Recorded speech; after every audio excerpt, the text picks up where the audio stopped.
alaihi wasallam, al-birru la yublah, wad-dhanbu la yunsa, wad-dayyanu la yamutu. I'mal ma syi'ta kama tudinu tudanu.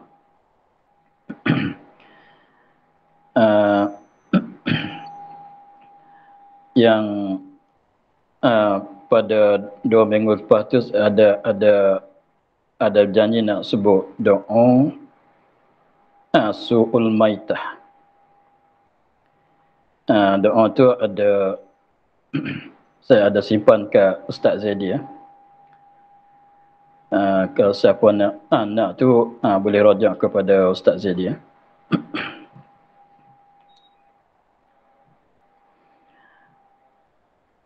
Dan sabda ya Rasulullah sallallahu alaihi wasallam, al-birru la yublah, wad-dhanbu la yunsa, wad-dayyanu la yamutu. Amal ma syi'ta kama tudinu wa tudanu. Artinya, bermula kebajikan itu tiada dibinasakan. Bermula kebajikan, amalan kebajikan. Amalan kebajikan itu tiada dibinasakan.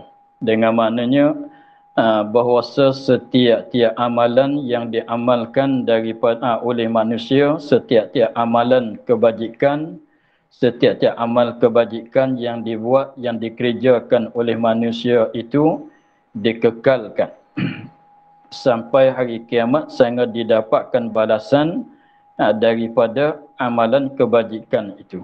Maknanya amalan kebajikan itu tidak terhilang, maka Allah Ta'ala akan dibalaskan dengan segala amalan kebajikan. Dia tidak dihapus, tidak dibinasakan sama sekali. Hanya lebih laginya ada dicatat dalam surat catatan, dicatat oleh malaikat, dan kesan dia tu dikekalkan sampai ke bila-bila, dan balasan dia tu akan didapat pada akhirat nanti. Itu maksud katanya kebajikan, yakni amal kebajikan itu tiada dibinasakan sampai ke akhirat lah. Tetapi ada jugalah setengah-setengah tu dibinasakan juga dengan sebab dia tu menyakiti, seperti dia sedekah. Apabila dia sedekah, ia ada budi kepada seorang, selepas tu dia menyakiti, setengah daripadanya dia bangkit budi, artinya dia buat menyakiti kepada orang yang dia beri hutang atau dia sedekah itu, maka membatalkan jugalah. Dan juganya sekiranya kalau ada berdeki, kalau ada hasad deki, maka hasad deki itu merosakkan akan amalan kebajikannya.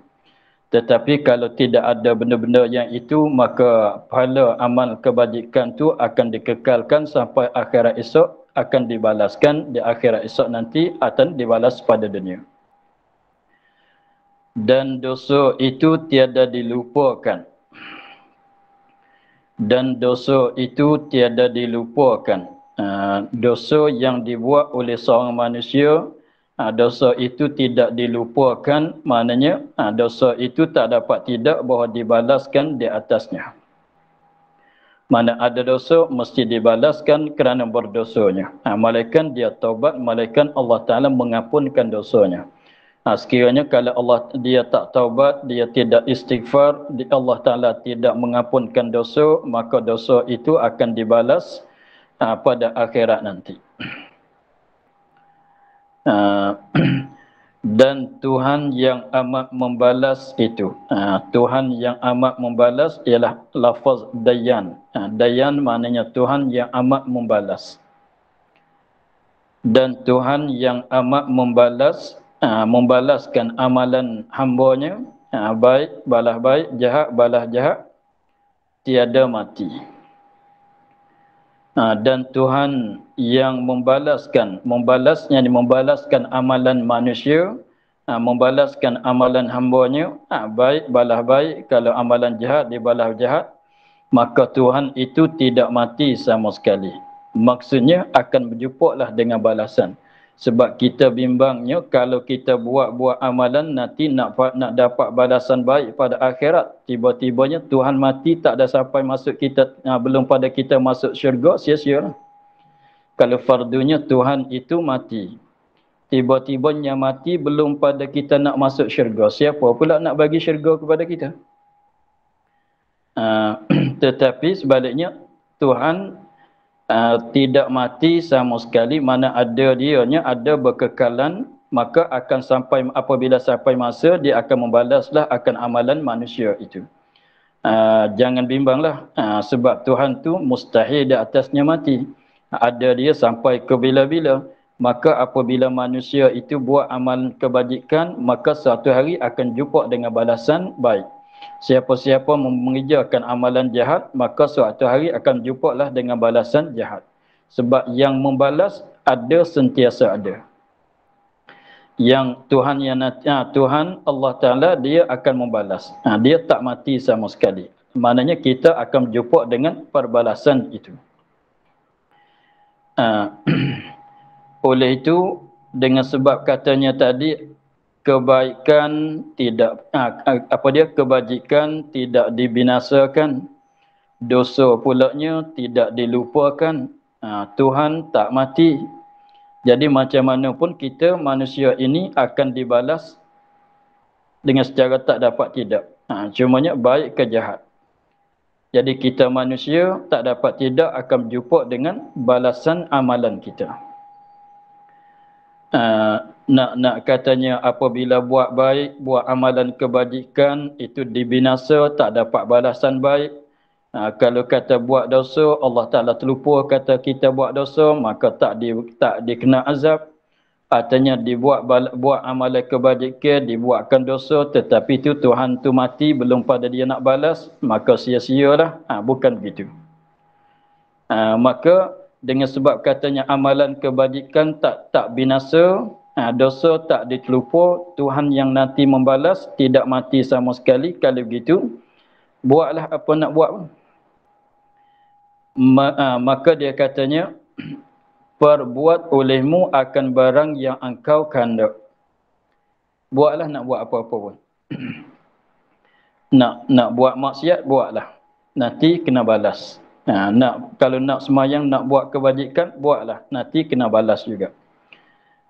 Dia katanya, buatlah akan apa-apa yang kamu kandak, yang kamu suka. Seperti barang yang engkau buat, dibalaskan di kau. Seperti maknanya kalau hidup dunia kita buat baik, orang balas baik. Kalau kita buat jahat, orang balas jahat. Jadi di sini itu sebagai ugupan daripada Allah Ta'ala kepada kita hamba. Dengan sebabnya kalau buat dosa, Allah Ta'ala tak terlupa, Allah Ta'ala tak mati sama sekali. Kalau beraninya nak buat maksiat, buatlah. Kalau nak buat maksiat, buatlah. Nanti berjumpa dengan neraka. Pada maknanya begitulah. Kalau nak masuk neraka, buatlah amalan maksiat itu. Kalau nak masuk syurga, buatlah amalan kebajikan.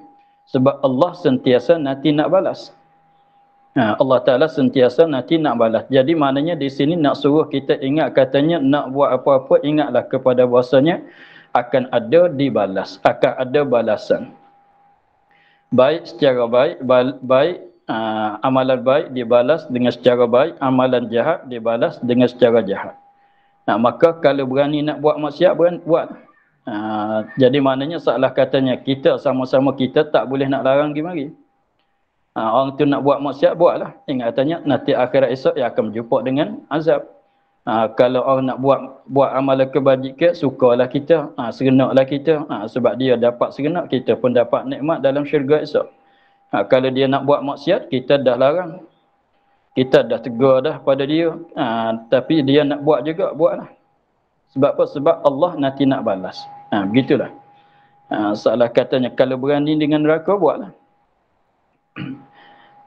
Begitulah.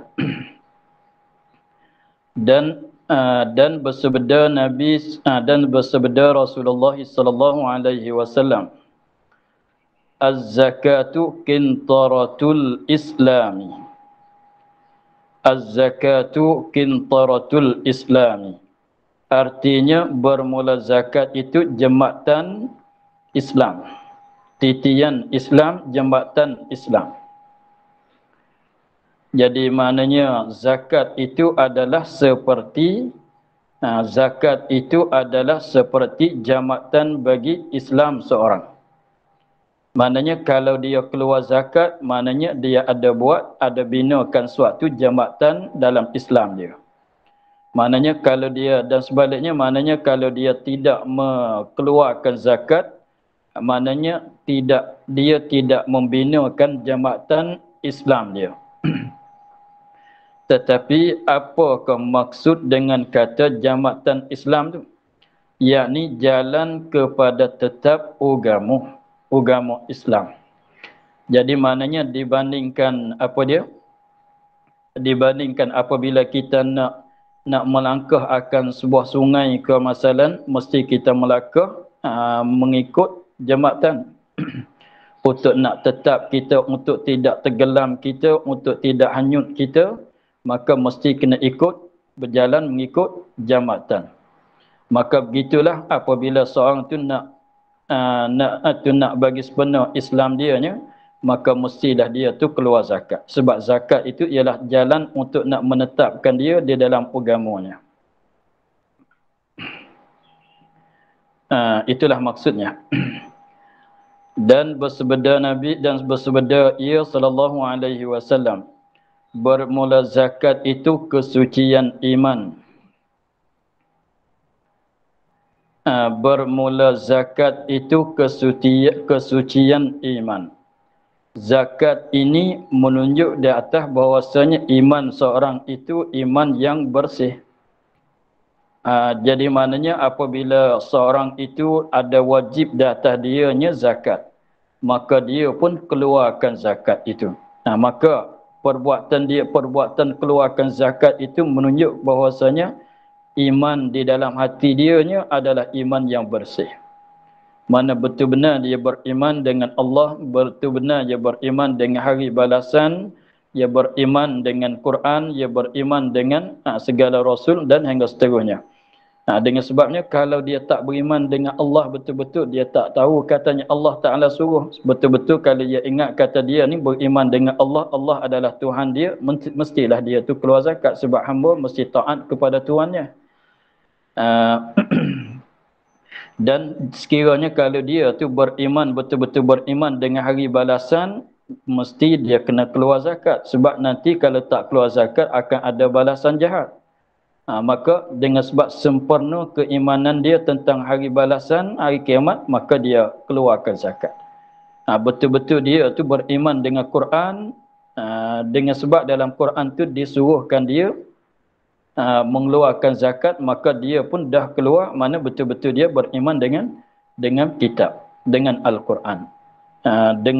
Dia tu beriman, betul-betul beriman dengan Rasulullah. Rasulullah ada menyuruhkan dia dengan keluar zakat, maka dia pun keluar. Itu makna katanya dia betul-betul beriman dengan Rasulullah, dengan Rasul-Rasulnya. Hingga akhirlah.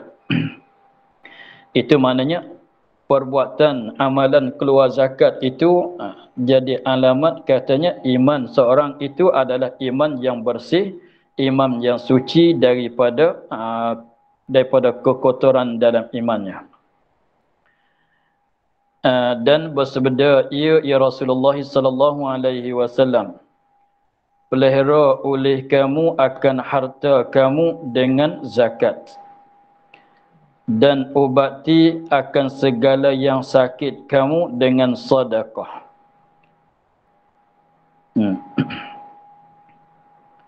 Dan sediakan bagi bala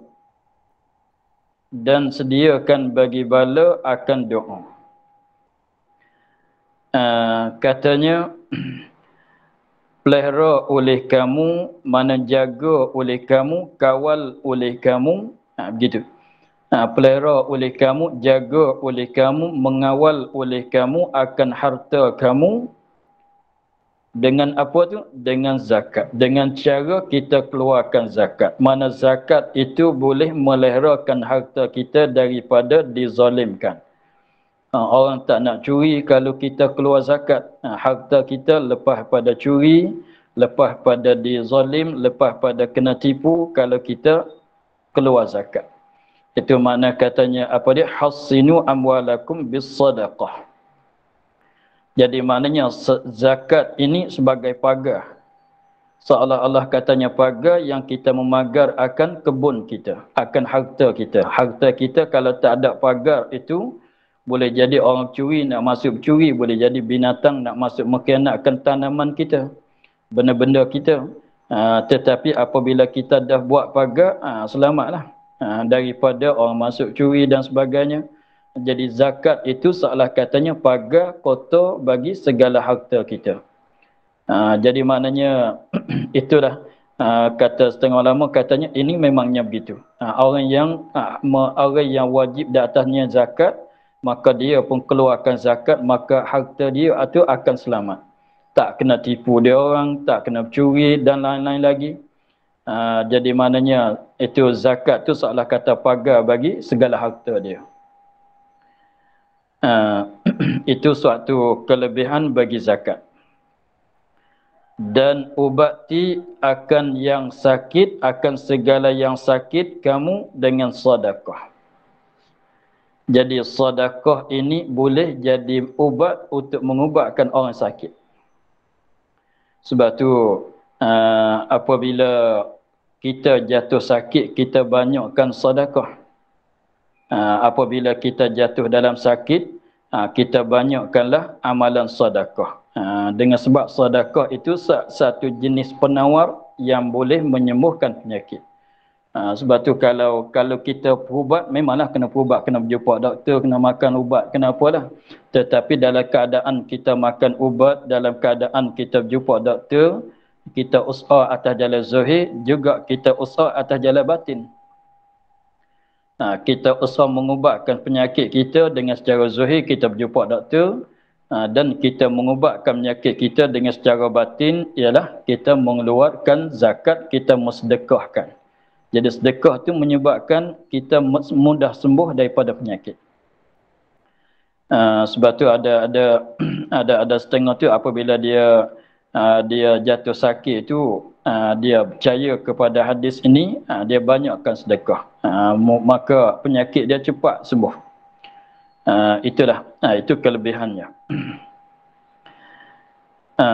Dan sediakan bagi bala akan doa. Dan sediakan bagi bala akan doa. Maknanya belum pada nak tipu bala itu, kita berdoa untuk nak lepas pada bala. Macam orang tua katanya, sediakan payung sebelum hujan.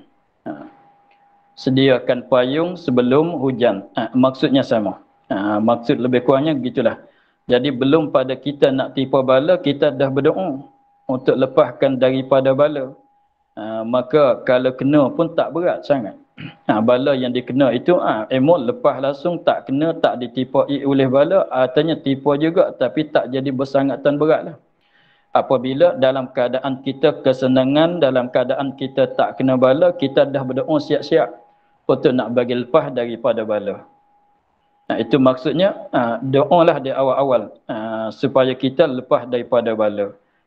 Jangan nanti bala dulu datang kita baru nak berdoa. Itu dah macam autor kata, jangan hujan dah basah baru nak beli payung, tak kena dengan masa. Jadi nak beli payung tu kena beli belum pada datang musim hujan. Apabila hujan datang kita boleh terus berpayung. Jadi tak kena basahlah kitanya. Sebab kita bawa payung, ada sediakan payung sebelum pada hujan. Maknanya bala pun gitu juga, sampai masa tengoknya bala-bala yang banyak sekarangnya, kalau kita ada berdoa, mudah-mudahan kalau nak datang pun jadi ringan. Lebih-lebih awal laginya tak kena di awal lagi. Begitulah. Jadi maknanya berdoa siap-siap, kita berdoa di awal-awal supaya kita lepas daripada bala. Sampai masa terlepaslah kita daripada bala, orang lain kena, kita tak kena. Orang lain kena berat, kita tak jadi berat. Sebab apa? Sebab kita dah buat penepihnya dengan secara kita berdoa di awal-awal. Begitulah.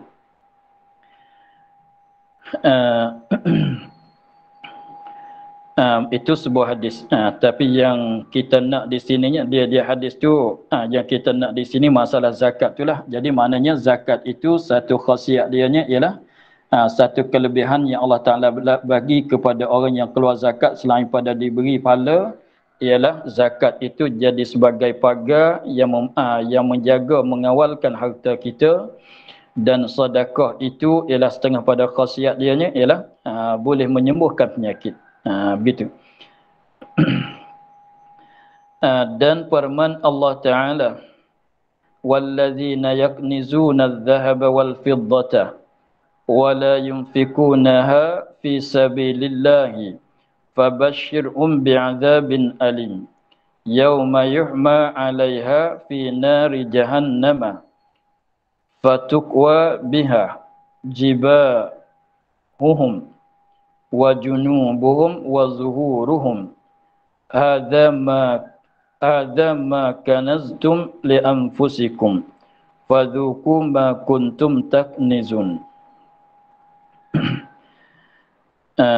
Ini suatu ayat menakuti kepada orang yang tak keluarkan zakat.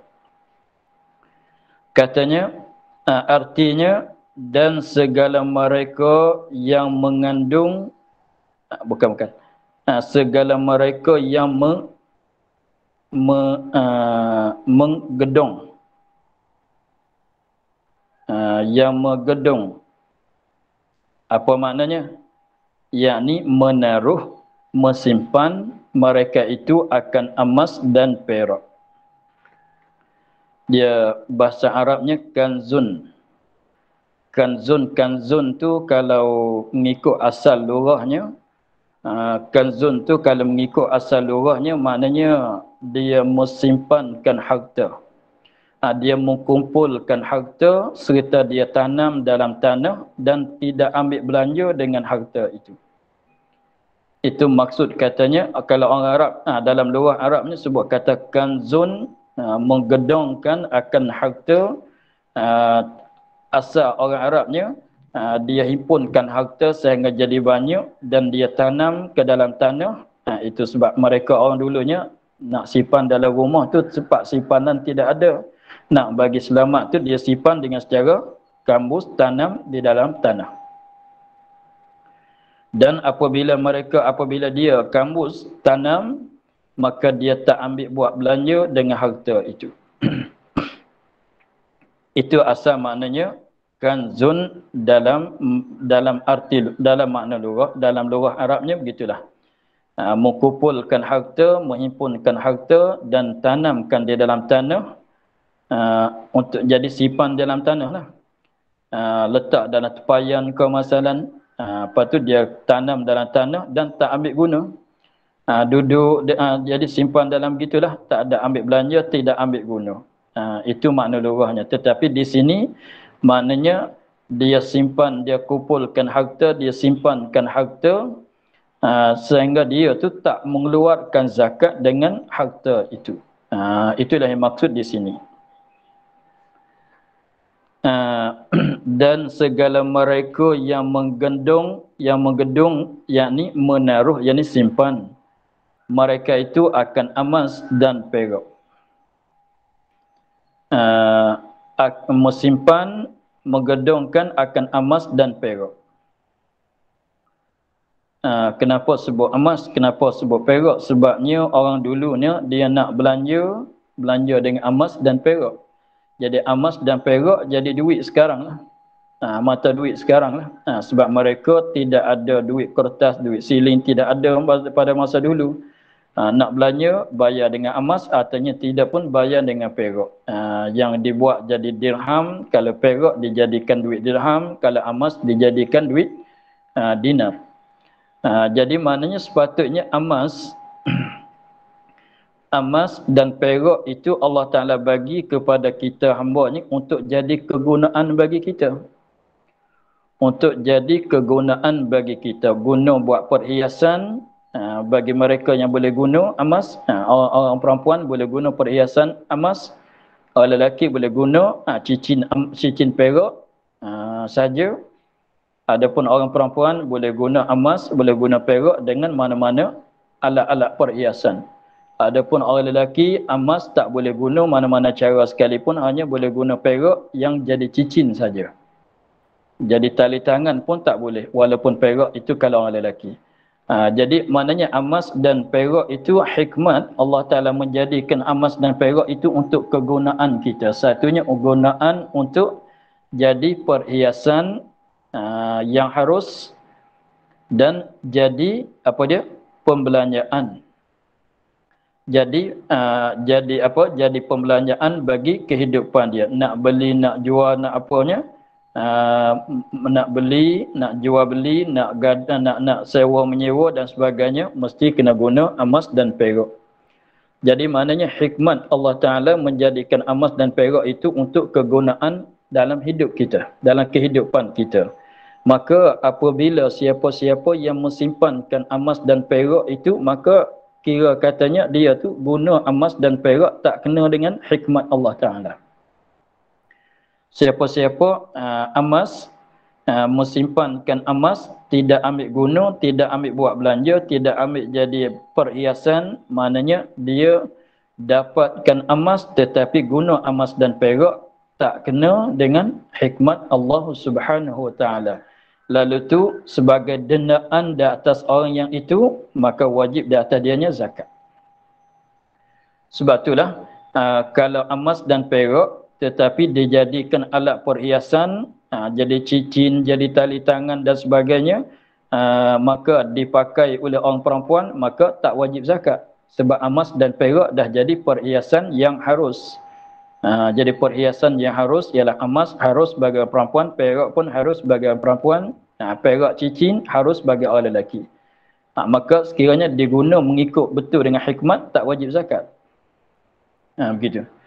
Dan juganya emas dan perak yang kita guna buat belanja, buat beli, buat jual, buat gadai apa semuanya, maka itu kita guna kena dengan hikmat Allah Subhanahu Wa Ta'ala.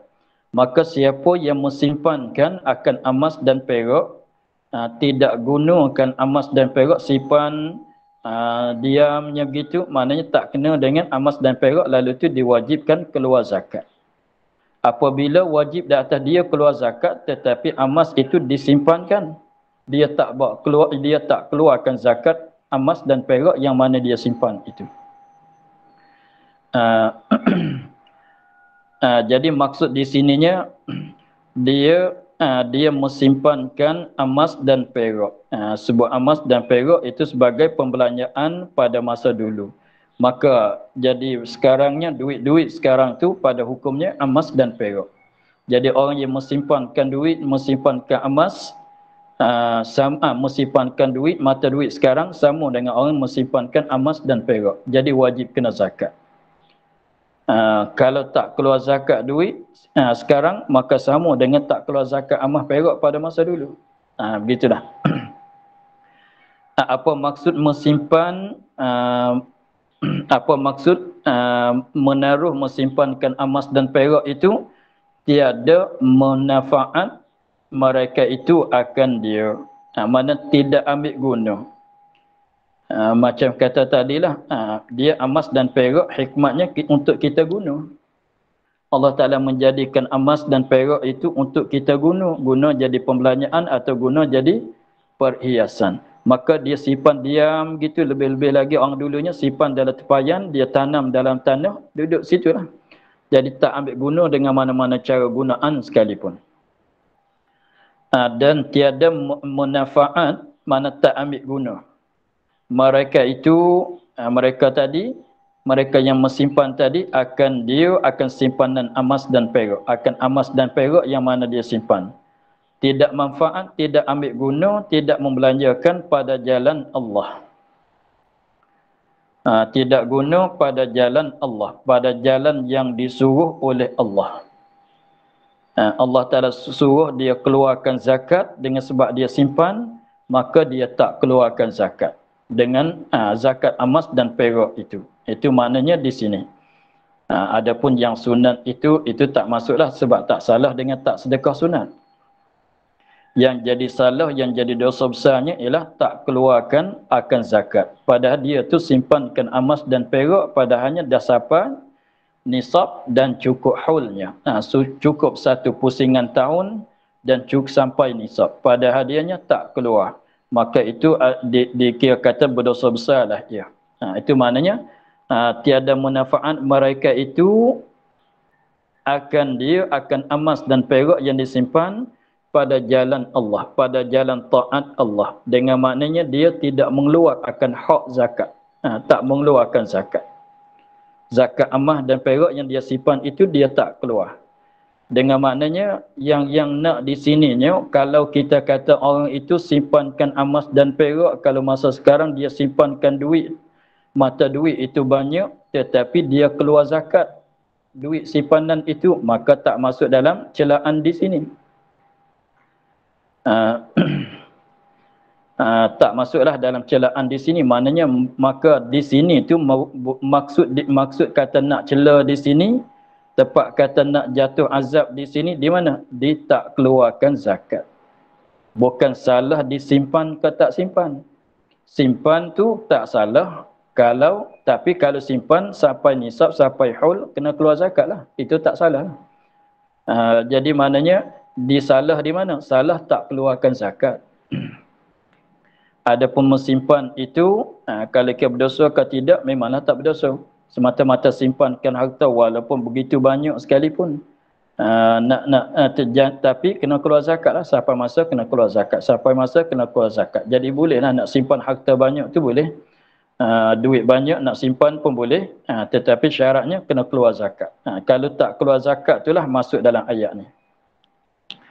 Sebab tu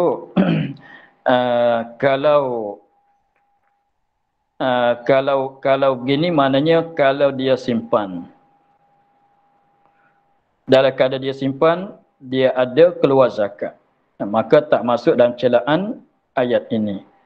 Lepas tu pulaknya kalau wajib zakat, mana-mana harta kalau dia tak keluar zakat walaupun dia tak simpan, maka masuk dalam celaan juga.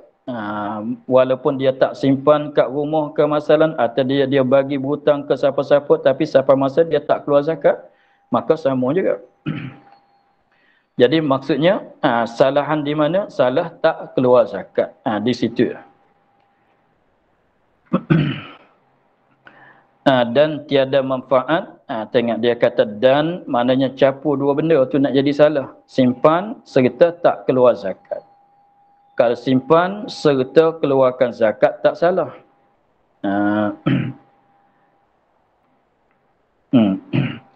Maka khabar olehmu ya Muhammad, khabar beritahu kepada orang tadi, orang yang simpankan emas dan perak dan tak keluarkan zakatnya.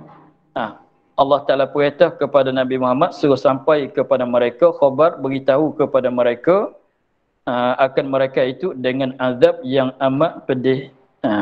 Mereka akan berjumpa, akan dibalas dengan azab yang amat pedih pada hari dipanaskan atasnya. Dengan azab yang amat pedih, azab yang amat pedih. Bila tu azab yang amat pedih berlakunya bila? Pada hari dipanaskan atasnya di dalam api neraka Jahannam. Pada hari, yakni hari kiamat lah. Pada hari kiamat.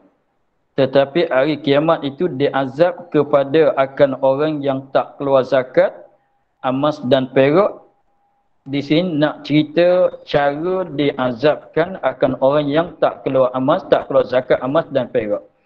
Cara Allah Ta'ala nak mengazabkan orang yang tak keluar zakat emas dan perak dengan cara mana? Kita ikut. Dia katanya dipanaskan atasnya, atas emas dan perak atas emas dan perak yang simpan tadi. Dipanaskan atasnya, atas emas dan perak yang disimpan tadi. Dipanas di dalam api neraka Jahannam.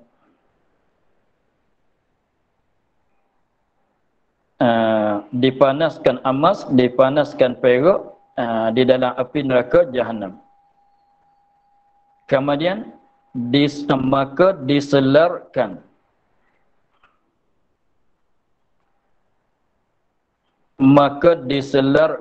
dengan dia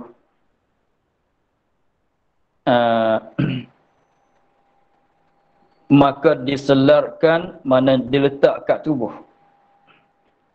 Diselarkan dengan dia dengan emas dan perak yang disimpan tadi, yang sudah dipanah tadi. Diselar, diletak kat tubuh lah. Akan dahi atau diselar akan segala dahi mereka itu dan segala lambung mereka itu dan segala belakang mereka itu. Dimaksudkan dengan dahi yang di sebelah depan bagi badan. Akan segala dahi mereka itu, dimaksud dengan segala dahi mana sebelah depan. Muka, dada, paha, betis sebelah depan, gitulah. Dikanaki dengan dahi bukan semata-mata dahi, bahkan sebelah depan bagi badan mereka itu. Kita dimaksudnya begitu.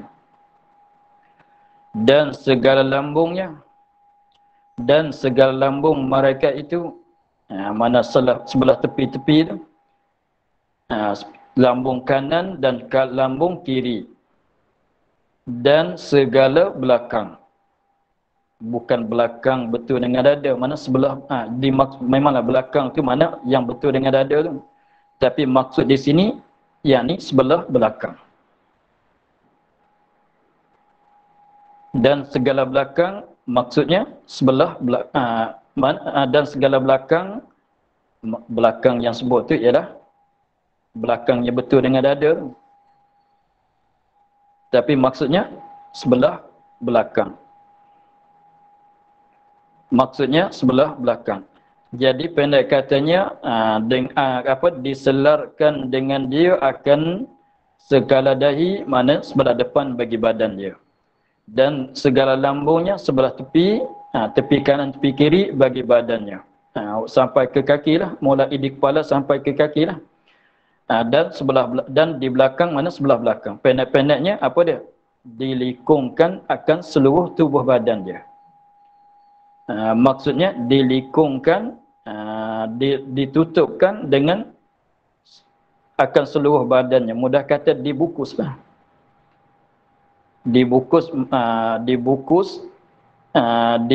Ditutupkan, dilikungkan akan seluruh badan dia, bukan sekadar dada, dahi apa semua dah. Jadi maksudnya begini, maksudnya cara Allah Taala cerita di sini, cara nak mengazabkan orang yang menyimpankan emas dan perak. Cara nak azabnya ialah yang maksud emas dan perak di sini ialah emas yang jadi duit dinar, perak yang jadi duit dirham. Mereka simpan tidak mengeluarkan zakat. Maka cara nak mengazabnya, Allah Taala memanaskan emas dan perak itu yang jadi duit dinar, yang jadi duit dirham, dan melikungkan semacam kita melikungkan akan badan dia dengan duit dinar. Jadi maknanya seluruh badan letak seluruh badan dia tu. Jadi maknanya kalau orang kata macam mana pula badan dia tak begitu besar kalau dia simpan emas dan perak jadi banyak. Maka ada sebut di dalam tafsirnya, dia kata dengan bahawasanya kalau harta duit emas dan perak tu dia banyak, untuk nak jadi melikungkan seluruh badan dia, nak bagi sama jadi apa, tak jadi lebih, tak jadi bertindih, maka diluaskan, dibesarkan badan dia. Sekiranya kalau dia simpan tak begitu banyak, maka badan dia dikecilkan. Kalau dia simpan tu sampai beratus-ratus ribu masalah, maka dibesarkan badan dia, diluaskan badan dia sehingga setiap sekeping duit silin, sekeping duit perak, duit emas tadi tu boleh melikungi seluruh badan dia. Itu maksud katanya, dan diselarkan dengan dia. Mana dibesarkan badan dia sehingga boleh diletakkan setiap sekeping-sekeping daripada duit emas dan duit perak. Maknanya begitu. Jadi belum pada nak letak itu, dibakarkan emas, dipanaskan emas dan perak itu supaya jadi panas, dibakar dengan api neraka Jahannam. Dibakarkan dengan neraka, dengan api neraka Jahannam sehingga jadi panas. Emas dan perak itu, apabila emas dan perak itu jadi panas, ambil letak kat tubuh sekalian tubuh badan dia. Macam kita orang luka tu lah, dia ambil benda tu tepek kat badan dia tu. Maka dilikungkan akan dia tu dengan emas dan perak yang dipanas, melikungi akan seluruh tubuh badan dia, mulai daripada kepala sampai ke hujung kaki. Dilikungi oleh emas dan perak yang dipanaskan dengan api neraka Jahannam. Bayanglah mana sakat mana azab dia tu. Itu caranya, mana ambilkan emas yang dia simpan itu dibakar hingga jadi panas dengan api neraka Jahannam dan diletak kat tubuh dia, dilikungkan akan tubuh badan dia. Jadi tubuh badan dia dilikungi oleh emas dan perak yang sudah dipanaskan. Begitulah. Itu maksud katanya dipanaskan atasnya. Mana dibakar emas dan perak tu sehingga jadi panas. Dipanas tu dengan api neraka Jahannam. Dengan panas letak dalam api neraka Jahannam, maka tak berapa lama emas dan perak tu jadi panas. Apabila sudah jadi panas, dia letak kat tubuh dia, seluruh tubuh badan dia, sebelah depan, sebelah belakang dan tepi-tepi, sehingga mulai pada kepala sampai hujung kaki. Maka katanya, inilah barang yang ada kamu gedungkan pada masa. Maka inilah azab yang tersebut tadi, barang yang ada kamu gedungkan. Inilah benda yang kamu simpan, tak keluarkan zakat pada masa kamu hidup dalam dunia dulu. Inilah, maka sekiranya kalau kamu dah keluar zakat, kamu tak kena begini. Tetapi dengan sebab tak keluarkan zakat, maka benda itu dipanas, dibawa datang melikungkan tubuh badan dia. Inilah barang yang kamu gedungkan. Tapi jangan lupalah, simpan tu tak salah. Salah tak keluar zakat. Begitulah. Maka rasa oleh kamu,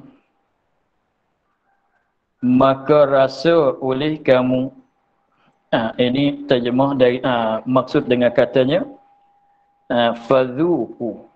Fadhuku, rasa ni rasa dengan lidah. Rasa ni rasa dengan lidah. Lagi pulanya rasa ini rasa kalau benda tu rasaan sedap. Kalau masakan yang sedap tu kita selalu cakap, mana saya nak cuba rasa? Mana saya nak cuba rasa? Sakat mana sedap dia? Tu rasa, nak rasa tu rasa benda yang azab. Benda yang sedap. Lagi pulanya rasa dengan lidah. Tetapi di sini, tetapi kalau tengok di sini, bukan dia benda sedap kan, azab tadi. Dibakar dengan besi panas, dengan emas dan perak yang panas, dilikung, diselarkan tubuh badan dia, bukan benda yang sedap. Lagi pula itu bukan dia makanan. Tetapi kenapa Allah Ta'ala bercakap, kata rasa oleh kamu. Rasa ni ialah rasa makanan yang sedap. Ini sebagai apa dia? Dia nak mengolok-olokkan kepada mereka. Dengan sebab mereka tak keluar zakat, emas dan perak, seolah kata orang ni suka nak makan benda itu. Seolah kata azab gitu adalah makanan yang mereka sukai. Kena azab yang begitunya adalah seolah-olah katanya itu adalah makanan yang mereka suka makan. Tetapi padahalnya benda yang tak disukai, seboleh-bolehnya nak lepas kan. Tetapi Allah Ta'ala cakap begitu, jadi maknanya dua kali azab. Azab sebab dia kena panah besi emas perak tadi, dan azab dengan cakapan suruh rasa pula. Jadi maknanya dua kali seksa. Seksa dengan sebab dengar cakapan kata rasalah. Jadi maknanya satu azab. Sebab neraka ni tepat azab. Cakapan tu tak boleh jadi sedap dengar. Cakapan tu mesti cakapan yang tak sedap dengar. Supaya jadi satu bagai azab pula di atas azab yang asal tadi. Sebab tu biasanya kalau kita perhati dalam ayat-ayat Quran, selalunya kalau sebut Allah Ta'ala sebutkan azab ahli nerakanya, Allah Ta'ala guna cakapan yang dengar tu macam sedap je. Tapi sebaliknya apa dia? Sedih sangat, pedih sangatnya. Itu sebagai azab pada badan dia, azab pada pendengaran dia. Jadi dua kali azab. Tu maka rasa oleh kamu. Asal rasa ni rasa dengan lidah, rasakan makanan yang sedap-sedap. Jadi seolah kata dia buat begitu seolah dia suka kepada rasaan yang azab, rasaan azab itulah. Maka sekarang kau boleh rasalah. Bukan maksud rasa makna perasaan panas, perasaan sejuk. Bukan begitu. Perasaan lapar, perasaan kenyang, bukan maksudnya rasa perasaan gitu, bukan dia. Rasaan makanan. Itu dimaksud kata zuku. Begitu. Bukan maksud rasa ialah perasaan sejuk kalau kita duduk dalam salji, perasaan panas kalau musim panas tidak ada airconnya.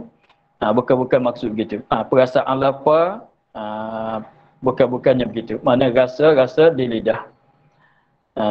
Untuk nak mesenda-senda kepada mereka. Maka rasa oleh kamu akan barang yang ada kamu gedongkan. Rasalah benda yang kamu simpan pada masa hidup dunia, padahal kamu tak keluar zakatnya. Maka sekarang kau boleh rasalah macam mana, sedap tak sedap tu kau boleh jawab sendirilah.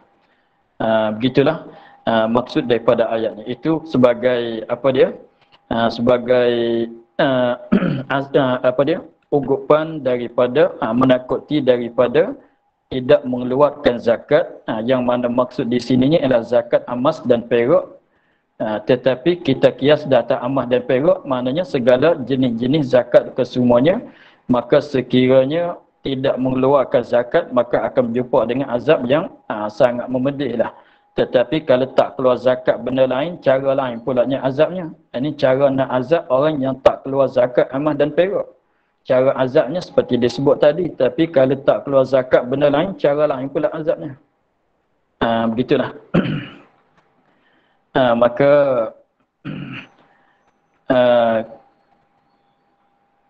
katanya, dan sabda Rasulullah SAW, tiada kebajikan pada harta yang tiada dizakatkan dia. Sabda Rasulullah SAW, tiada kebajikan, tiada kebaikan pada harta yang tiada dizakatkan. Mana harta, siapa-siapa memiliki harta padahal sampai zakatan wajib zakat, tetapi mereka itu tak keluarkan zakat, maka harta itu tidak ada kebajikan. Nak cakap dengan satu lagi, maknanya tidak ada keberkatan pada harta dia. Sebab zakat ini maknanya membersihkan, mensuburkan harta. Jadi kita keluarkan zakat seolah kita, kalau kita tanam pokok itu kita bagi baja, kita isikan baja kepada tumbuhan kita. Maka sekiranya kalau tumbuhan tanaman kita kalau tak bagi baja, dia tak berbuah. Kalau berbuah pun tak sempurna, buah tu tak jadi elok, tak sedap, tak manis, tak apa. Begitu dah. Jadi zakat semacam apa dia, dibanding seperti baja bagi pokok. Pokok mana kalau suka bagi baja, isi baja, maka pokok tu akan subur, akan buah dengan cara buah yang sempurna. Tapi kalau tak bagi baja, boleh jadi buah juga, tapi tak sepenuhlah. Maka begitulah. Kalau nak kiranya kebajikan ada keberkatan pada harta, ialah harta yang dikeluarkan zakat. Maknanya kalau sampai zakat, sampai nisab, sampai wajib zakat, tapi dia tak keluar zakat, maka harta itu tidak ada keberkatan. Semakin hari semakin kurang, semakin hari semakin kurang. Boleh jadinya perniagaan dia, kalau tak keluar zakat perniagaan, boleh jadi perniagaan dia tu tak jadi maju. Sebab apa? Sebab tidak ada keberkatan, tidak ada kebaikan. Sebab berkat-berkat ni apa dia? Bertambah kebajikan. Bertambah baik, bertambah baik. Begitulah. Maka saya minta akhir di situ. Akhir pada katanya, dan sabda Nabi SAW, barang siapa menegakkan zakat, menegah Allah Ta'ala daripadanya, akan melihara hartanya. Wallahu a'lam, walhamdulillahi rabbil alamin. Ustaz. أعوذ بالله من الشيطان الرجيم بسم الله الرحمن الرحيم الحمد لله رب العالمين والصلاة والسلام على أشرف الأنبياء والمرسلين وعلى آله وصحبه أجمعين اللهم افتح لنا فتوح العارفين ونور قلوبنا